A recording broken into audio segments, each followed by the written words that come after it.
하나님 말씀 함께 보도록 하겠습니다. 오늘 우리가 함께 나눌 하나님 말씀은 갈라디아서 1장 6절부터 10절까지 말씀입니다.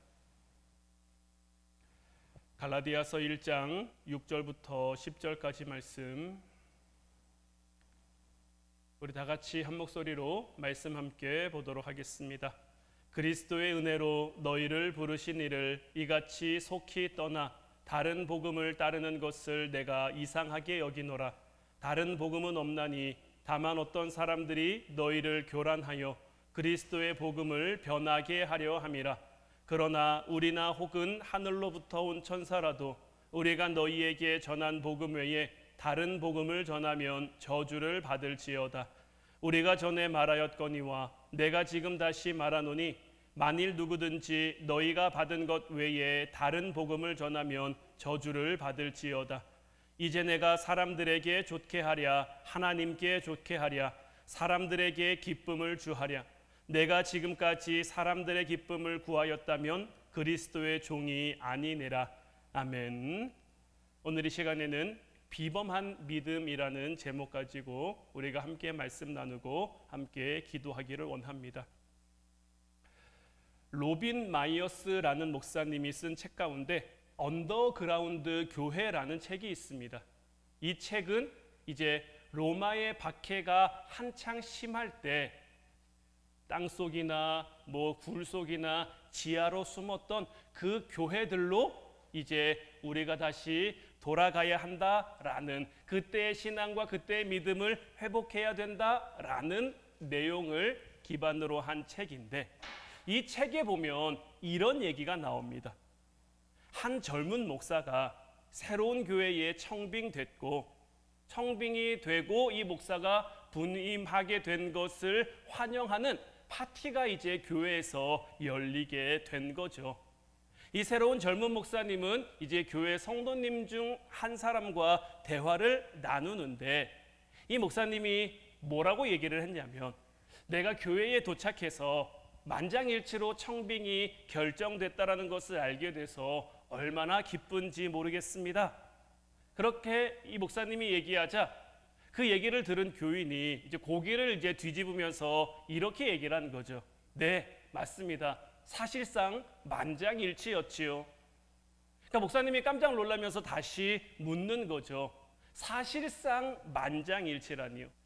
그러니까 교인은 별일 아니라는 듯 거의 만장일치였다라고 대답을 한 거고, 목사님이 조금은 실망스러운 마음에 다시 되묻는 거죠. 실제로는 아니라는 얘긴데 그러면 투표 결과가 어떻게 나왔습니까? 그러자 이 성도가 목사를 바라보면서 대답한 거죠. 그렇게 알고 싶으시다면 감출 것도 없죠. 234대 2라는 결과가 나왔습니다. 그러니까 이때부터 이 목사님은 이 두 사람만 생각을 하는 거죠. 나를 반대한 사람이 누구였을까?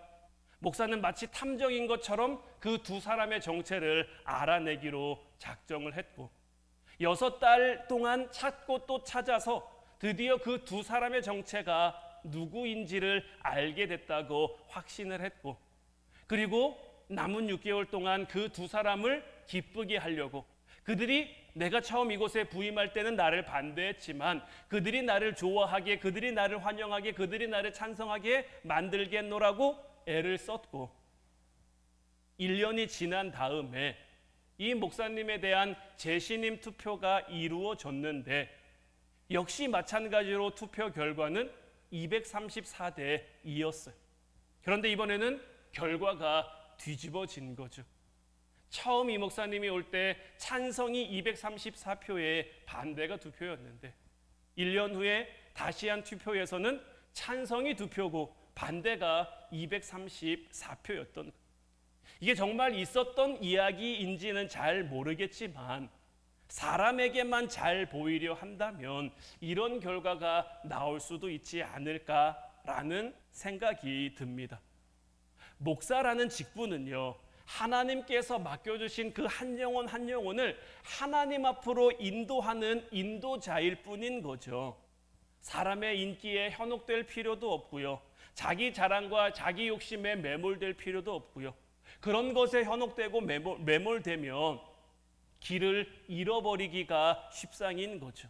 그러니까 이것은 비단 목회자들뿐만이 아니죠. 모든 성도가, 하나님 앞에 부르심을 받은 모든 성도가 하나님의 일을 하면서 범하기 쉬운, 가장 쉬운 오류 가운데 하나가 뭐냐? 자꾸 사람을 의식하고 사람의 마음에 들고자 시도한다라는 거죠. 이건요, 아무리 사역이라는 이름으로 잘 포장을 해도요, 그런 시도는 하나님의 마음을 아프게 할 뿐인 거죠.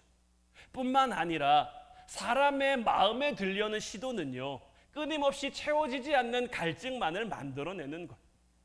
시간이 지날수록 점점 지칠 수밖에 없는 거죠. 왜냐하면 변화하는, 시시때때로 변하는 사람의 마음을 어떻게 다 만족시킬 수 있겠습니까?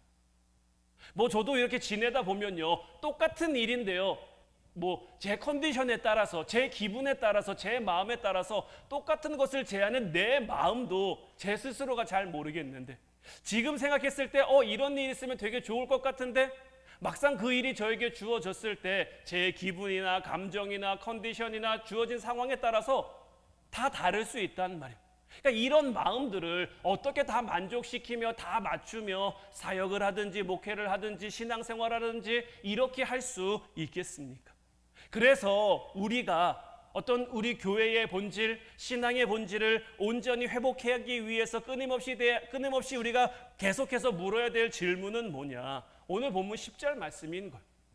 이제 내가 사람들에게 좋게 하랴, 하나님께 좋게 하랴, 사람들에게 기쁨을 구하랴. 내가 지금까지 사람들의 기쁨을 구하였다면 그리스도의 종이 아니니라. 우리가 신앙의 어떤 본질을 회복하기 위해서 우리 스스로에게 끊임없이 묻고 또 물어야 될 질문은 뭐냐? 지금 내 모습이 하나님 마음에 들까 하는 거예요. 지금 내가 하고 있는 것이 사람에게 좋게 보이기 위한 것인가, 아니면 하나님을 기쁘게 하기 위한 것인가? 바로 이 질문을 우리는 끊임없이 묻고 또 물을 수 있어야 되는 거예요. 오늘 말씀의 제목이 비범한 믿음인데, 비범하다라는 것은 무슨 뜻입니까? 이 비범하다라는 말을 사전에서 찾으면요, 보통 수준보다 훨씬 뛰어나다라는 뜻을 가지고 있는 말이 바로 이 비범하다라는 말이에요. 그러니까 이걸 좀 쉽게 말하면요, 평범하지 않다라는 거죠. 평범을 뛰어넘는 것이 비범한 것이고, 그러면 우리의 믿음 가운데, 우리의 신앙 가운데 이 평범이라는 말과 비범이라는 말을 비교해 보면, 평범한 믿음은 뭐냐?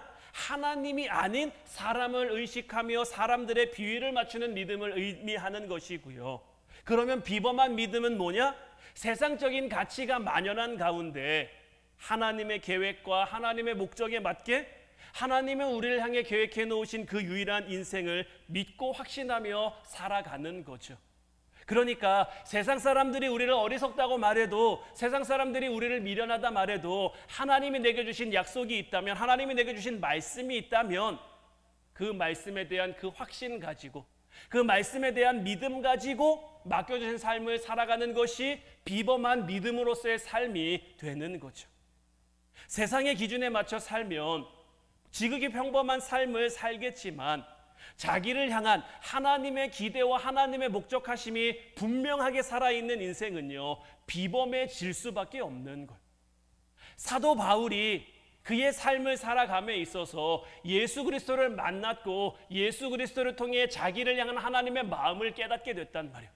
이전까지는 자기가 하나님의 마음을 참 잘 안다고 생각했는데 하나도 모르고 있었고, 이제 깨닫게 된 그 하나님의 마음을 이제 알게 되니까 그 하나님의 뜻에 맞는 삶, 힘들고 어렵지만 때로는 박해당하고 고난받는 삶이지만 그 삶 자체가 비범해질 수밖에 없는 거죠.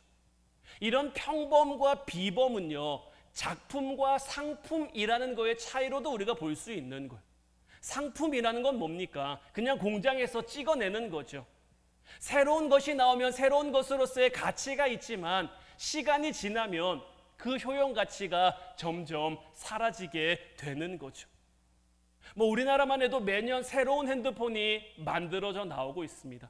이번에도 삼성에서 새로운 핸드폰이 나와서 굉장히 관심을 많이 받고 있는데, 매년 비슷한 기종의 핸드폰이 조금 더 발전해서 나오는데, 이제 올해 나왔던 핸드폰도 내년 이맘때가 되면요, 이미 작년에 만들어진 핸드폰이 돼서 지금만큼의 가치를 가지고 있지 않게 되죠. 또 1년이 지나면 그것보다 훨씬 덜한 가치를 가지게 될 테고요.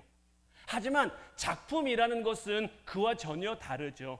시간이 지나면 지날수록 똑같은 것으로 만들었을 수 있지만 시간이 지나면 지날수록 그 가치가 오르게 되는 거죠. 중요한 것은 뭐냐? 그것을 누가 만들었느냐, 그리고 왜 만들었느냐에 달려 있는 거죠. 우리는 다 하나님이 만드신 작품이죠. 하나님이 만드신 상품이 아니란 말이에요.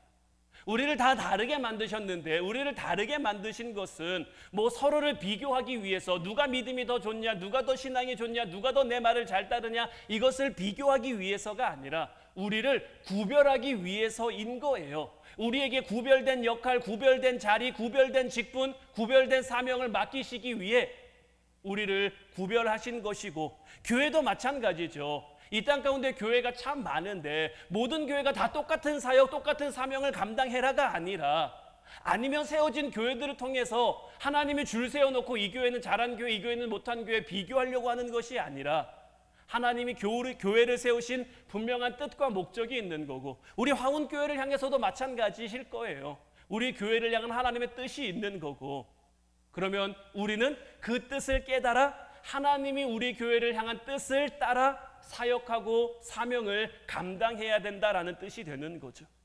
그런데 하나님의 뜻을 따라 부르심을 받은 성도가, 하나님의 목적 가운데 세워진 교회가 하나님의 뜻, 하나님의 부르심에서 벗어나 있고 지켜야 될 자리가 있는데, 세워야 될 자리가 있는데, 그 지켜야 될 자리, 세워야 될 자리를 잃어버린다면 그런 성도를 바라보시는 하나님의 마음, 그런 교회를 바라보시는 하나님의 마음은 어떠실까 하는 거죠.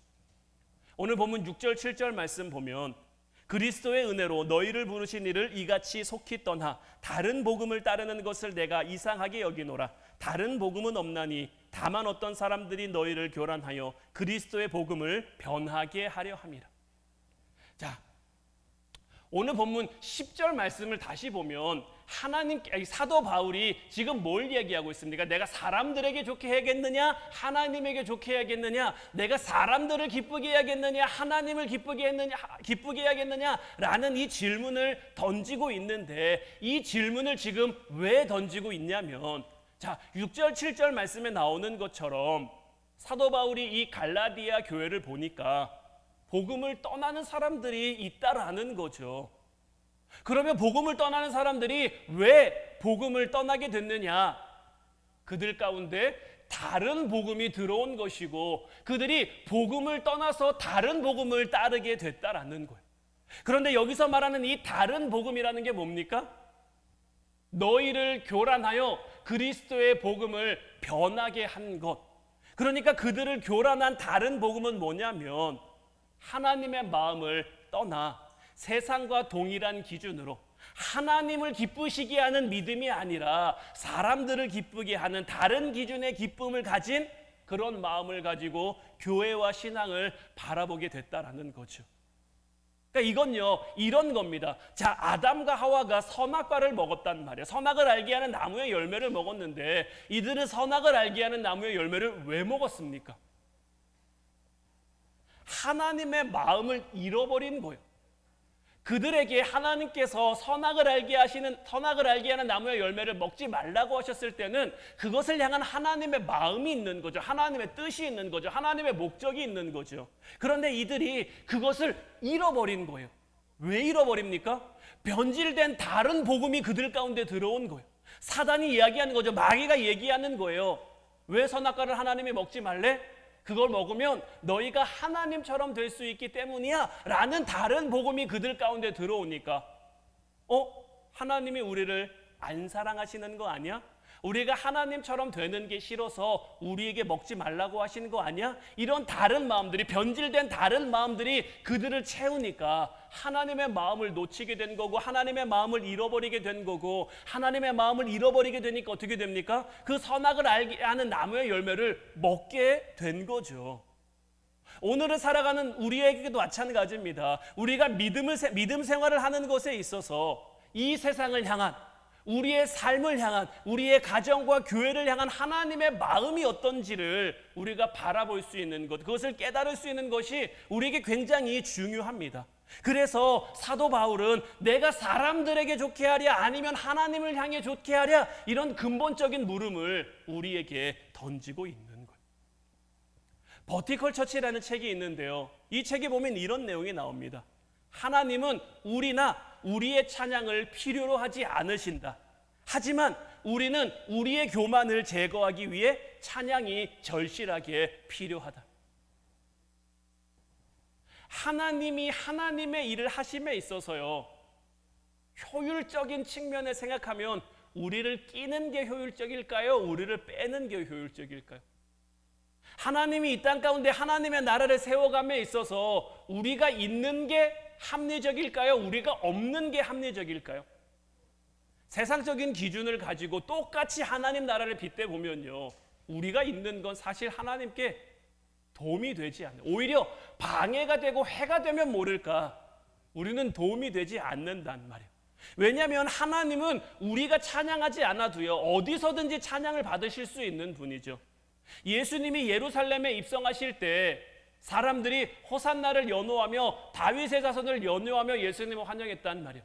그러니까 바리새인들이 와서 예수님에게 따지는 거죠. 이 사람들을 좀 조용히 해라. 이 사람들이 떠드는 것 때문에, 이 사람들이 외치는 것 때문에 온 성이 다 소동하고 있지 않느냐? 그러니까 예수님이 무엇을 이야기하십니까? 이 사람들이 얘기하지 않으면 여기 있는 돌들이 하나님을 찬양하는 소리, 하나님께 영광 돌리는 소리를 외칠 것이다. 자, 예수님의 이 말씀이 가능한 말씀일까요? 안 가능한 말씀일까요? 하나님이 하시고자 한다면 얼마든지 가능한 말씀이죠. 하나님이 만드신 피조물들이 하나님을 찬양하고 하나님께 영광 돌리는 거, 하나님이 원하신다면 얼마든지 이루어질 수 있는, 그러니까 우리가 찬양하지 않더라도 하나님은 어디서든지 하나님 찬양을 받으실 수 있단 말이에요. 우리 때문에 하나님이 바뀌는 일이 있겠습니까? 우리 때문에 하나님의 영향 받으시는 일이 있겠습니까? 그러나 그럼에도 불구하고 하나님이 우리의 예배를 원하시는 이유, 우리의 찬양을 원하시는 이유는 뭡니까? 이 시간을 통해서 우리가 하나님을 만남으로 말미암아, 하나님을 깨달음으로 말미암아 우리가 하나님 앞에 겸손히 설 수 있게 되는 거죠. 우리 안에 교만이 사라지게 되는 거예요. 그러면서 하나님의 영광이 드러나는 거죠. 요한복음 2장 14절부터 19절까지 말씀을 보면요, 성전 안에서 소와 양과 비둘기 파는 사람들과 돈 바꾸는 사람들이 앉아있는 것을 보시고 노끈으로 채찍을 만드사 양이나 소를 다 성전에서 내쫓으시고 돈 바꾸는 사람들의 돈을 쏟으시며 상을 엎으시고 비둘기 파는 사람들에게 이르시되 이것을 여기서 가져가라. 내 아버지의 집으로 장사하는 집을 만들지 말라 하시니 제자들이 성경 말씀에 주의 전을 사모하는 열심이 나를 삼키기라 한 것을 기억하더라. 이에 유대인들이 대답하여 예수께 말하기를 내가 이런 일을 행하니 무슨 표적을 우리에게 보이겠느냐? 예수께서 대답하여 이르시되 너희가 이 성전을 헐라 내가 사흘 동안에 일으키리라. 자, 예수님께서 성전을 정화하시면서 내 아버지의 집을 장사하는 집으로 만들지 말라고 무섭게 질책하셨고, 표적을 구하는 유대인들에게 너희가 이 성전을 헐면 내가 사흘 동안에 다시 일으키겠다고 말씀하셨단 말이에요. 예수님께서 이렇게 말씀하신 이유는요, 예수님께서 이렇게 말씀하신 목적은요, 성전을 허무는 데 있는 게 아니라 다시 성전을 일으키는, 다시 성전을 온전히 세우는 데 있는 말씀이란 말이에요. 하나님께서 성전을 그들에게 허락하신 이유가 뭡니까? 성전을 통해서 하나님을 만나는 거죠. 하나님께 나오는 거죠. 예수님 시대의 이 성전은요, 헤롯 성전이란 말이에요. 예수님 시대에도요, 아직 완성된 성전은 아니었어요. 수십 년 동안 공사했는데도 불구하고 아직 다 공사가 마무리되지 않은, 이제 거의 완공을 앞둔 상태의 그런 성전이었는데, 이 성전을 세운 헤롯이 어떤 인물입니까? 이 헤롯은요, 예수님이 태어나실 때 그 어린아이들을 학살했던 바로 그 헤롯 왕이란 말이에요. 그런 그가 이 예루살렘의 성전을 재건한 이유가 무엇입니까? 그가 하나님을 믿어서 이 성전을 세웠을까요? 그가 신앙심이 있어서 이 성전을 세웠을까요? 그가 성전을 세운 이유는 다른 게 아니라 유대인들의 마음을 얻고자 하는 정치적인 이유와 목적 때문인 거죠. 성전은 크고 화려하게 지어졌는지 모르지만 그 안에 하나님의 영광이 없는 거죠. 그 성전을 세운 헤롯도 문제지만 이 성전에서 지금 장사하는 사람들 보면 어떻습니까? 이 성전 안에요, 뭐 돈 바꿔주는 사람, 비둘기 파는 사람, 이런 사람들이 가득한데 그들이요 이미 그 성전을 도적의 소굴로 만들어 버린 거예요.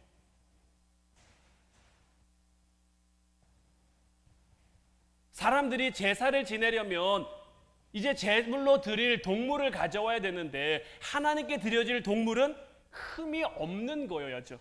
그런데 이 흠이 있고 없고의 여부를 누가 판단합니까? 제사장이 판단한단 말이에요.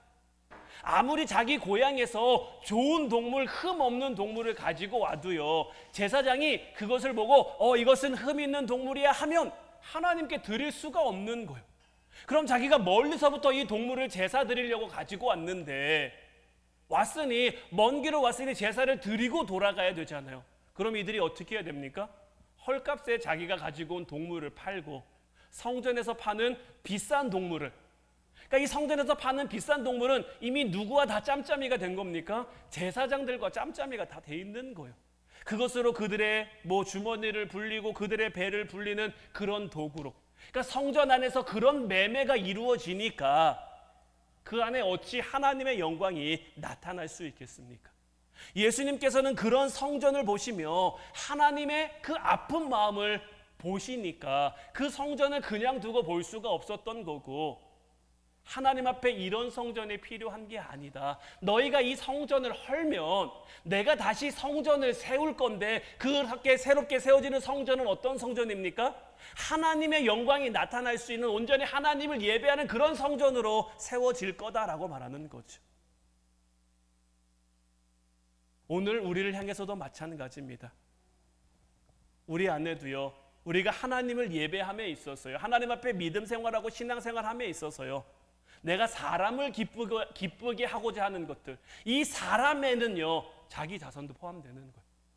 내가 나의 만족을 위해, 나의 유익을 위해 이것을 하고 있다면 여기에는 하나님의 영광이 나타날 수 없고요, 내가 다른 사람의 눈치를 보며 다른 사람들이 나의 이 행위를 보며 기뻐하겠지, 좋아하겠지, 이런 마음을 가지고 헌신하고 봉사한다면요 거기에도 하나님의 영광은 나타날 수가 없는 거고요. 오늘 우리 주님께서는 우리 교회와 우리 가정과 우리 삶을 보시고 어떤 마음을 가지실까요? 우리가 아무리 힘써 봉사하고 헌신하고 하나님이 맡겨주신 사역을 감당한다고 해도 그곳에 하나님의 영광이 나타나지 않는다면 주님은 우리를 향해서도 그것을 헐어라, 그것을 무너뜨려라, 이렇게 말씀하신단 말이에요. 물론 그때도 주님의 목적은 그것을 허는 데 있는 게 아니에요. 그것을 무너뜨리는 데 있는 게 아니에요. 그것을 다시 새롭게 하고 온전하게 하고 다시 세워가는 데 있는 거예요. 왜냐하면 그것을 헐어야만 하나님을 기쁘시게 하는 새로운 성전을 세울 수 있기 때문인 거예요. 그리고 이런 모든 과정은 평범한 믿음을 가지고서는 안 됩니다. 우리의 믿음이 비범한 믿음이어야 되는 거예요. 상황이 어떻든 환경이 어떻든 사람들의 시선이 어떻든 하나님만을 바라보며 하나님 앞에 온전히 설 수 있는 그 믿음, 말씀드린 것처럼 비범이라는 것은 평범을 뛰어넘는 거라고 말씀드렸어요. 하나님 앞에 우리는 다 평범한 사람들일 수 있어요. 아니면 어쩌면 평범보다 훨씬 모자란 사람들일 수도 있어요. 하지만 우리가 하나님 앞에 믿음으로 나아가면, 하나님 앞에 겸손히 나아가면, 우리가 하나님의 기쁨이 되고자 우리 자신을 하나님 앞에 거룩한 산 제물로 드리면 하나님이 우리를 비범하게 만들어 주시는 거예요. 늘 말씀드리지만 다윗이 다윗으로 태어났기 때문에 다윗일까요? 엘리야 선지자가 엘리야 선지자로 태어났기 때문에 엘리사 선지자가 된 걸까요? 하나님이 하시고자 하면요, 엘리야 선지자 말고요, 그 바알에게 무릎 꿇지 않은, 이름도 채 나오지 않은 그 7,000명 중에 한 사람을 가지고도 엘리야가 한 것보다 훨씬 더 대단한 믿음의 역사들을 이루어 갈 수 있단 말이에요. 우리에게 하나님이 요구하시는 건 뭡니까? 믿음인 거예요. 우리의 믿음, 우리의 순종으로 하나님 앞에 나아가면 하나님이 우리를 비범한 믿음의 그런 일꾼으로 만들어 주시는 것. 이제 우리가 정말 우리 화운교회가, 여러분들의 가정이, 우리 한 사람 한 사람이 하나님이 우리에게 허락하실 그 비범한 믿음으로 하나님을 기쁘시게 할 수 있는, 하나님을 만족하게 하실 수 있는, 하나님 앞에 충성된 일꾼으로 설 수 있는 저 여러분들 모두가 될 수 있기를 주님의 이름으로 축원해 드립니다. 이제 우리 같이 찬양하고 기도하기를 원하는데, 오늘 이 시간에는 찬송가 191장 내가 매일 기쁘게, 이 찬송과 함께 고백했으면 좋겠어요. 내가 매일 기쁘게 순례의 길 행함은 주님의 팔이 나를 안보하여 나로 하여금 비범한 믿음의 소유자가 되게 한 이유인 것이고, 내가 주님의 큰 복을 받는 그 참된 비결은 내가 하나님 앞에 겸손하게 나아갔더니 하나님의 영이 우리와 함께해 우리가 좁은 길을 걸으면서도 밤낮 기뻐할 수 있도록, 어떤 순간 어떤 상황 속에서도 항상 감사할 수 있도록 주님의 영이 우리와 함께 하시며 우리를 이끄시기 때문이라는 것. 그러니 오늘 밤 우리가 기도할 때에 하나님, 이제 우리가 주님의 기쁨 되길 원합니다. 주님, 우리의 모든 것을 받으셔서 정말 평범하지만, 다소 부족하고 연약하지만 이런 저희들 하나님이 받으시고 하나님의 기쁨 될 수 있도록, 비범한 믿음 될 수 있도록 오늘 이 밤 우리의 생각을 변화시켜 주시고 우리의 마음을 변화시켜 주시어 맡겨주신 삶의 자리에서 하나님의 기쁨으로 이제 하나님의 교회로, 하나님의 성전으로 살아가는 우리가 되게 하옵소서. 우리 같이 찬양하고 기도하도록 하겠습니다.